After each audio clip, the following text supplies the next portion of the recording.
बिस्मिल्लाहिर्रहमानिर्रहीम अस्सलाम वालेकुम। This is Asad FSc math part 2 chapter number 7 analytical geometry lecture number 5 में आज हम डिस्कस करेंगे slopes of a straight line कि slope of a straight line क्या होता है। ठीक है, फिर हम स्लोप्स की फार्मूला लिख देंगे और फिर हम ये भी डिस्कस करेंगे कि स्लोप जब पैरेलल होगा दो लाइंस का तो स्लोप्स क्या होगा, जब लाइंस परपेंडिकुलर होंगे तो फिर स्लोप्स क्या होगा। तो स्लोप्स की डेफिनेशन इस तरह है, the slope of a line is a measure of when steepness of a line and whether it's rises और फॉल्स। किसी लाइन का स्लोप मैं कब फाइंड कर सकता हूँ? अगर हमारे पास लाइन इस तरह हो, हॉरिजॉन्टल लाइन हो या वर्टिकल लाइन हो, तो इस हॉरिजॉन्टल और वर्टिकल लाइन का मैं स्लोप फाइंड नहीं कर सकता। हॉरिजॉन्टल लाइन का स्लोप ज़ीरो होगा, ये भी मैं डिस्कस करूँगा कि कैसे ये ज़ीरो होगा, और वर्टिकल लाइन का स्लोप जो है ये अनडिफाइन होगा। तो अगर एक लाइन मैं इस तरह ड्रॉ करूँ या एक लाइन मैं इस तरह ड्रॉ करूँ, ठीक है, या एक लाइन हम इस तरह ड्रॉ करें, तो इस स्टीपनेस को कहा जाएगा स्लोप। इसी केस में ये मतलब पॉइंट ए है, पॉइंट ए से लेकर बी तक ये राइजेस है, ये इंक्रीज़ हो रहा है। और सपोज़ इसी केस में इसकी फारिंग हो रही है, इस लाइन की फारिंग हो रही है, तो इसको कहते हैं स्टीपनेस। तो ये स्टीपनेस राइजेस भी हो सकती है और ये फॉल्स भी हो सकता है। ठीक है, तो फिर इसका मैं स्लोप फाइंड कर सकता हूँ, इसी लाइन का मैं स्लोप फाइंड कर सकता हूँ और इसी सीधी लाइन का भी मैं स्लोप फाइंड कर सकता हूँ। लेकिन अगर लाइन ओनली हॉरिजॉन्टल लाइन हो या वर्टिकल लाइन हो तो उसका स्लोप मैं फाइंड नहीं कर सकता। हॉरिजॉन्टल लाइन का स्लोप ज़ीरो होगा और वर्टिकल लाइन का स्लोप जो है वो मतलब अनडिफाइन होगा। ठीक है, तो स्लोप के लिए स्टीपनेस ज़रूरी है, चाहे वो राइजेस की तरफ हो या डाउनवर्ड की तरफ हो। ठीक है, तो अब मैं डिफ़ाइन करूँगा स्लोप का फार्मूला। स्लोप का फार्मूला हम कैसे डिफ़ाइन करते हैं, या हम स्लोप की डिफिनीशन इस तरह भी कर सकते हैं, the ratio between rise to run. ठीक है, मतलब ये हम मतलब राइजेस की तरफ, इसको राइज कहा जाएगा और इसको क्या कहा जाएगा, रन कहा जाएगा। इन दोनों के दरमियान जो रेशो होगा इसको भी स्लोप्स कहा जाएगा। ठीक है, मतलब मैं लिख सकता हूँ एम, स्लोप को हम एम से डिनोट कर देंगे, ये हो जाएगा राइज डिवाइड बाय रन। इस रेशो को भी हम स्लोप्स कह सकते हैं, the ratio between rise to run. मतलब अगर आप सीढ़ियों पे चढ़ते हैं तो आप लोगों की राइजिंग भी हो रही है और ये रनिंग भी है। ठीक है, सीढ़ियों पे चढ़ना इसकी एग्ज़ाम्पल है। तो जो राइज और रन के दरमियान रेशो होगा उसको स्लोप्स कहा जाएगा। उसको क्या कहा जाएगा, स्लोप्स। अब formula for the slope of a line.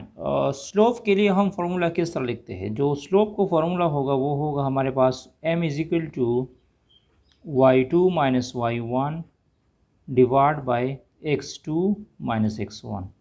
दो पॉइंट्स के दरमियान जो हम स्लोप्स फाइंड करेंगे उसका फार्मूला होगा m is equal to y2 minus y1 divide by x2 minus x1। अब ये किस तरह था है, लेट अस कंसिडर, ये हमारे पास कोऑर्डिनेट सिस्टम है।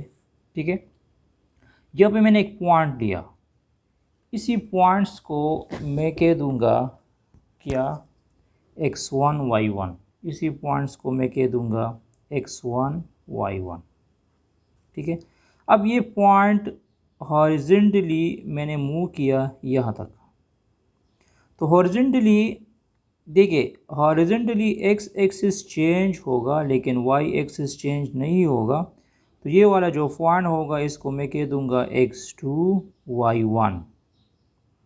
हॉरिजेंटली x चेंज होगा, y सेम होगा, तो x1 से ये x2 तक चेंज हो जाएगा और y1 y2 सेम आएगा। अब इसको मैं वर्टिकली शिफ्ट करता हूँ, तो वर्टिकली y एक्सिस चेंज होगा, x2 अब सेम होगा। मैं इसी पॉइंट को कह सकता हूँ x2 और ये y1 से y2 हो जाएगा। हॉरिजेंटली जब हम मतलब लाइन ड्रॉ करते हैं तो उस पर y की वैल्यू क्या होगी, ज़ीरो होगी या कांस्टेंट होगी। और वर्टिकली जब हम लाइन ड्रा करते हैं तो उस पे x की वैल्यू कांस्टेंट या ज़ीरो हो सकती है। ठीक है, अब मैं इन दोनों पॉइंट्स को ज्वाइन करता हूँ, तो इसी को स्लोप कहते हैं। इसी लाइन को हम क्या कहते हैं, स्लोप कहते हैं। अब मैं आपको कह चुका हूँ कि स्लोप की डिफिनीशन हम किस तरह करते हैं। स्लोप की डिफिनीशन हम इस तरह करते हैं, the ratio between rise to run, तो इसको रन कहते हैं और इसको मैं राइज कहता हूँ। अब देखो x1 x2 और x1 y1 और x2 y2 के दरमियान जो डिफरेंस होगा उसको कहा जाएगा डेल्टा x। उसको क्या कहा जाएगा, डेल्टा x कहा जाएगा। डेल्टा x क्या है, x2 minus x1 and y1 minus y1। तो यहाँ ये y1 के साथ कैंसिल हो जाएगा। ठीक है, डिफरेंस है x2 minus x1 y1 minus y1। तो इस रन को मैं लिख सकता हूँ delta x is equal to x2 minus x1। और ये जो राइज है इसको मैं लिख दूंगा डेल्टा y। इसको मैं क्या कह दूंगा, डेल्टा y कह दूंगा। और डेल्टा y किसकी इक्वल है, डेल्टा y इक्वल है x2 माइनस x2 खामा y2 माइनस y1। तो यहाँ पे x2 कैंसिल हो जाएगा। तो सिंपली डेल्टा y मैं लिख सकता हूँ क्या, y2 माइनस y1। और सिंपली डेल्टा x मैं लिख सकता हूँ x2 माइनस x1। ठीक है, अब यहाँ पे देखो जो स्लोप्स की डिफिनीशन है, स्लोप्स हम इस तरह लिख सकते हैं, स्लोप हमारे पास है the ratio between rise divide by run. तो राइज की वैल्यू यहाँ पे क्या है, राइज की वैल्यू हमारे पास है डेल्टा y और जो रन की वैल्यू है हमारे पास वो है डेल्टा x। ठीक है, इसी पॉइंट से लेकर इसी पॉइंट तक इसको डेल्टा x कहा जाएगा और इस पॉइंट से लेकर इस पॉइंट तक इसको डेल्टा y कहा जाएगा। तो मुझे ये लाइन फाइंड करना है। ठीक है, तो ये हो जाएगा delta y divide by delta x। तो ये क्या हो जाएगा, डेल्टा y की वैल्यू क्या है, y2 minus y1 divide by x2 minus x1। तो इसी पॉइंट x1 y1 और x2 y2 के दरमियान हमने क्या फाइंड किया, स्लोप फाइंड किया। तो इसी लाइन x1 y1 और x2 y2 के दरमियान जो स्लोप होगा वो होगा y2 minus y1 divide by x2 minus x1।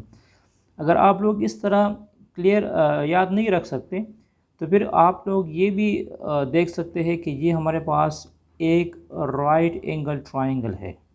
ये हमारे पास क्या है, राइट एंगल ट्राइंगल है। तो स्लोप एज ए एंगल क्या होगा, समटाइम ये भी आ सकता है कि एंगल में स्लोप किसकी इक्वल होगा। तो स्लोप एज अ एंगल जो है, slope as a angle theta is equal to tangent inverse y by x लिख सकते हैं, या आप लोग देख सकते हैं tangent theta is equal to y divide by x. अगर मुझे लाइंस जो लाइन हमें गिवन है उसका स्लोप फाइंड करना है, लेकिन स्लोप मुझे एंगल में फाइंड करना है कि ये एंगल कितना बनाता है। ये जो लाइन है ये हॉरिजेंटली एक्स एक्सिस के साथ कितना एंगल बनाएगा। ठीक है, तो फिर मैं ये फॉर्मूला यूज़ कर सकता हूँ tangent theta is equal to y by x. अब क्वेश्चन ये है कि मैंने यहाँ पे साइन क्यों नहीं लिया, कॉस क्यों नहीं लिया।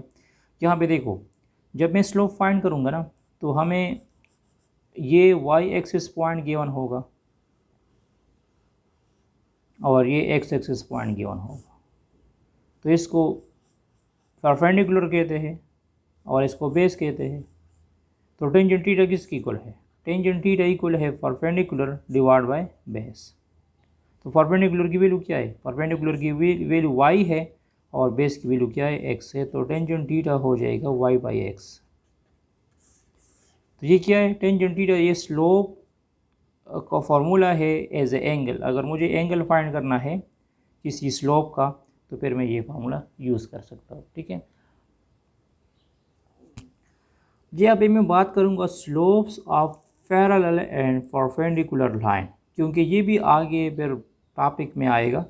ठीक है, तो slope of parallel and perpendicular line में कैसे फाइंड करूँगा। यहाँ पे देखो, जब हमारे पास दो लाइंस पैरेलल होंगे, सपोज़ एक लाइन ये हुआ और एक लाइन ये हुआ, इस लाइन को मैंने L1 कह दिया और इसी लाइन को मैंने L2 कह दिया, और इसके दरमियान पॉइंट ऑफ इंटरसेक्शन नहीं है। जब दो लाइंस के दरमियान पॉइंट ऑफ इंटरसेक्शन ना हो तो इसका मतलब ये होगा कि लाइंस क्या होंगे, पैरेलल। तो जब हमारे पास L1 इज़ पैरेलल, जब हमारे पास L1 पैरेलल होगा L2 का, ये पैरेलल लाइन का सैम्पल है, L1 is equal to L2, तो फिर इसका स्लोप जो है M1 इक्वल होगा M2 का। जब दो लाइंस एक दूसरे को पैरेलल होंगे और इसी लाइन का स्लोप मैंने कह दिया ये M1 हुआ और इसी लाइन का स्लोप M2 हुआ, तो जब लाइंस पैरेलल होंगे तो इसका स्लोप क्या होगा, इक्वल होगा। या जब दो लाइंस एक दूसरे को, जब दो स्लोप्स इक्वल होंगे, जब अगर M1 इक्वल होगा M2 का, तो इसका मतलब ये होगा कि लाइन 1 पैरेलल है लाइन 2 का। लाइंस पैरेलल है तो स्लोप्स इक्वल होंगे, स्लोप्स इक्वल है तो लाइन पैरेलल होंगे। इसको F and only F law कहते हैं। अगर लाइन पैरेलल होंगे तो उसका स्लोप इक्वल होगा, अगर स्लोप्स इक्वल होंगे तो इसका लाइन क्या होगा, पैरेलल होगा। ये आगे क्वेश्चंस में फिर आएंगे। ठीक है, जब हमारे पास दो लाइंस परपेंडिकुलर होते हैं, परपेंडिकुलर मीन एक दूसरे के साथ वो 90 डिग्री एंगल बनाता है। एक लाइन ये हुआ और सपोज़ एक लाइन ये हुआ, ये दोनों लाइंस एक दूसरे के साथ 90 डिग्री एंगल बनाता है। कितना एंगल बनाता है, 90 डिग्री एंगल बनाता है। तो सपोज़ इसी लाइन का जो स्लोप है M1 कंसिडर कर ले और इस लाइन का स्लोप क्या हुआ, M2 हुआ। ठीक है, तो जब लाइंस पैरेलल परपेंडिकुलर होंगे तो उसका slope M1 dot M2 is equal to -1 होगा। अगर आप इस लाइन का स्लोप कंसिडर करो, सपोज़ ये 2 है और इस लाइन का स्लोप मैंने सपोज़ -1 और 2 लिया, तो 2n2 -1 और 2 से फिर क्या आएगा, -1 आएगा। तो जब लाइंस परपेंडिकुलर होंगे तो फिर उसका स्लोप इक्वल होगा -1 का। कब, जब M1 dot M2 is equal to -1 आएगा। अगर उनको आप मल्टीप्लाइड करोगे स्लोप्स को तो वो इक्वल होगा -1 का। दूसरी बात, अगर दो स्लोप्स को हम मल्टीप्लाइड कर देंगे और उससे -1 आएगा तो इसका मतलब ये होगा कि ये लाइंस जो है ये परपेंडिकुलर है। सम टाइम इस तरह भी क्वेश्चन आ सकता है कि आपको स्लोप M1 गिवन होगा और M2 गिवन होगा और आप लोगों को कहा जाएगा कि ये बता दे कि ये स्लोप्स जो है ये पैरेलल लाइन का है, परपेंडिकुलर लाइन का है या नीदर लाइन का है। मतलब नीदर मतलब ये है कि ये लाइंस ना पैरेलल होंगे ना परपेंडिकुलर होंगे। तो अगर स्लोप्स इक्वल आएंगे तो पैरेलल आएंगे होगा, अगर slope m1 dot m2 minus 1 की इक्वल होगा तो परपेंडिकुलर होगा, और अगर स्लोप जो है मतलब ना इक्वल है और ना इससे -1 आएगा तो फिर ये नीदर होगा। फिर जो लाइंस होगा वो इस तरह सकता है, ये जो एंगल है अब ये 90 डिग्री है और ना ये परपेंडिकुलर है, तो ये भी आ सकता है, ये भी केस हो सकता है कि ज़रूरी नहीं है कि m1 डॉट m2 से -1 आए या m1 is equal to m2 होगा। ठीक है, स्लोप्स जो है ये पैरेलल भी नहीं हो सकते, परपेंडिकुलर लाइन का भी मतलब लाइंस पर पैरेलल परपेंडिकुलर भी नहीं हो सकते। अच्छा, नेक्स्ट लेक्चर में इंशाल्लाह हम डिस्कस कर देंगे स्ट्रेट लाइन के, स्ट्रेट लाइन क्या होता है, इक्वेशन ऑफ स्ट्रेट लाइन हम डिस्कस करेंगे डिफरेंट टाइप्स का, फिर एक्सरसाइज के हम क्वेश्चन सॉल्व कर देंगे। Stay touch with us.